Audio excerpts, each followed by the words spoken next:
मीसम जैदी साहब, अभी चर्चा चल रही थी कांवड़ की।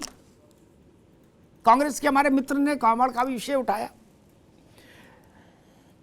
कुछ राजनीतिक दलों ने सवाल किया कि कांवड़ पर जो पुष्प वर्षा हुई, जो फूल बरसाए गए, वो सरकारी अधिकारियों ने क्यों बरसाए, और अगर बरसाए भी तो ये बताया जाए उसका पैसा कहां से आया। अब ऐसी बात, 7 करोड़ से ज्यादा लोग सकुशल एक बड़ा कार्यक्रम संपन्न करके अपने अपने स्थानों को चले गए। इसमें संतोष करने की बजाय, प्रसन्न होने की बजाय सवाल ये उठाया कि ये फूल किसने बरसा, इसका पैसा कौन दिया। ऐसे सवालों से राजनीति करेंगे तब तो फिर भारत में हो और उत्तर प्रदेश में राजनीति करने मुश्किल हो जाएगा उन दलों के लिए। जैदी साहब। जी अमिताभ जी, बहुत बहुत धन्यवाद जी। मेरा सवाल आपसे सिर्फ इतना है, ये जो आपने सवाल पूछा है, मेरे पास जो जवाब है, वैसे तो यहाँ पर बड़े बड़े महानुभाव लोग बैठे हैं जो बहुत अच्छी तरह से जवाब इसका दे सकते हैं, बट जो आपने मुझसे सवाल किया, जो मेरे पास इसका जवाब है, तो वो जवाब यही है कि जब राजनीतिक मुद्दों के ऊपर और जब राजनीतिक रैलियों में फूल बरसाए जाते हैं तो वो चर्चा का विषय भी बनना चाहिए, न कि धर्म के ऊपर भी अगर इन्होंने फूल बरसाया। अगर किसी धर्म कार्य के लिए कोई जा रहा है, उसको प्रोत्साहित करने के लिए, अगर उसका स्वागत करने के लिए, अच्छे काम के लिए फूल बरसाया जा रहा है, तो मुझे लगता है इसका विरोध नहीं करना चाहिए। बट विरोध की बात वहां से आती है कि एज इट इज जब आप ऐसी पैरेलल, जब आप नमाज कोई पढ़ रहा हो, वो कहीं भी पढ़ रहा हो, उसको दंड ना दे करके उस पर भी फूल बरसा देने चाहिए, क्योंकि नमाज हो, कावड़ हो, ये सब ईश्वरीय काम है और ये सब भक्ति से जुड़ा हुआ अच्छे कार्य है।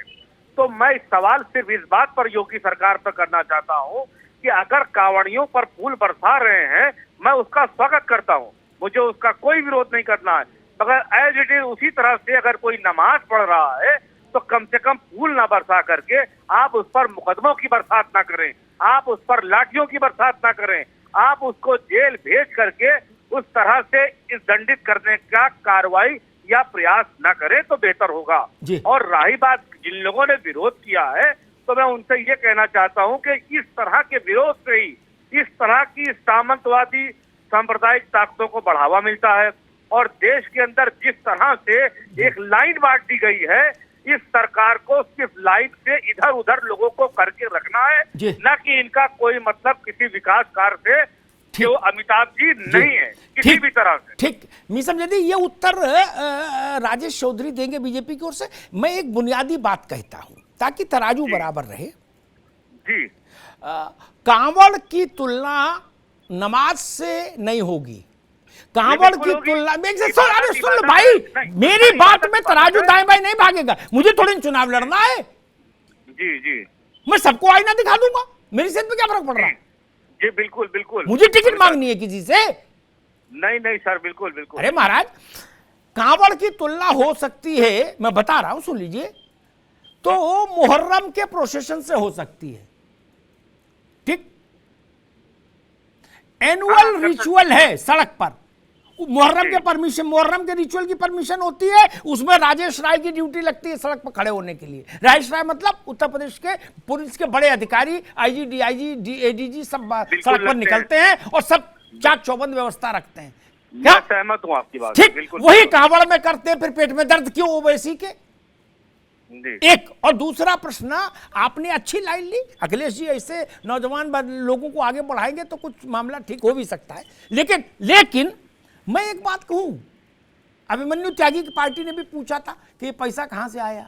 अरे त्यागी जी, कितना पैसा लगा? ओवैसी भी पूछ रहे, आप भी पूछ रहे, सपा के भी कुछ नेताओं ने पूछा, कितना पैसा लग गया होगा? लाख, 2 लाख, 5 लाख, 10 लाख, 20 लाख, 50 लाख, इससे ज्यादा तो नहीं लगा फूल बरसाने में। ठीक, ऑस्ट्रेलिया और हॉलैंड के फूल तो बरसे नहीं, जो लोकल इलाके में होते हैं वही बरसे। चलो ठीक, आपको पता है उत्तर प्रदेश के एक गांव में सालाना नाच गाने का कार्यक्रम होता था। मैं नहीं जानता, लोग कहते थे 100 करोड़ से ज्यादा का बजट होता था उसका। वो कहां से आता था?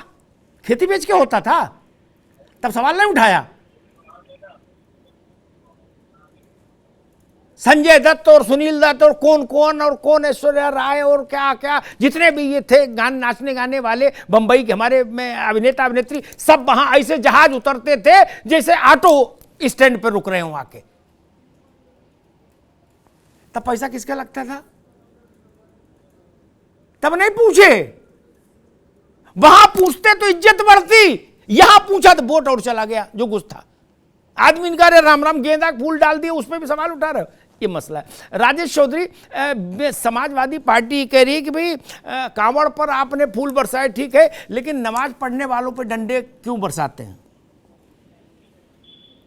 अग्निहोत्री साहब बहुत अच्छा प्रश्न उठाया है जयदीप भाई ने जी, और इनके प्रश्न में ही इनका जवाब भी है, मेरा ये मानना है। आप देखिए, कांवड़ यात्रा के लिए व्यवस्था की उत्तर प्रदेश सरकार ने, फूल बरसाई, हमारे लिए सौभाग्य की, गौरव की बात है। और हम कह रहे हैं 7 करोड़ लोग वहां से गुजर गए, पत्ता नहीं हिला।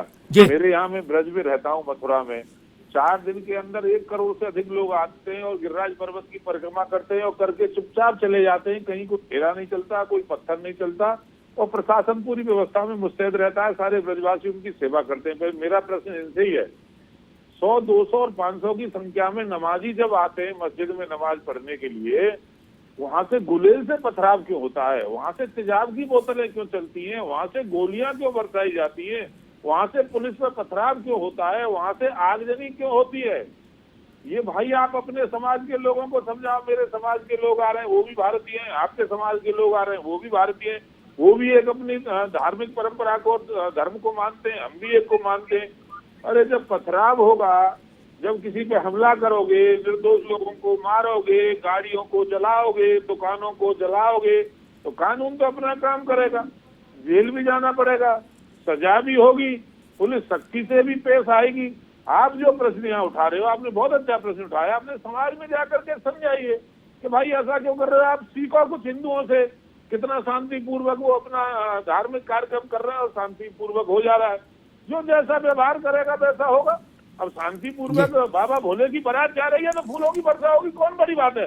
सरकार व्यवस्था कर रही है, सरकार ही उसमें पैसा खर्च कर रही है। ये हम कह रहे हैं गौरव के साथ, इसमें कौन अपराध कर दिया हमने?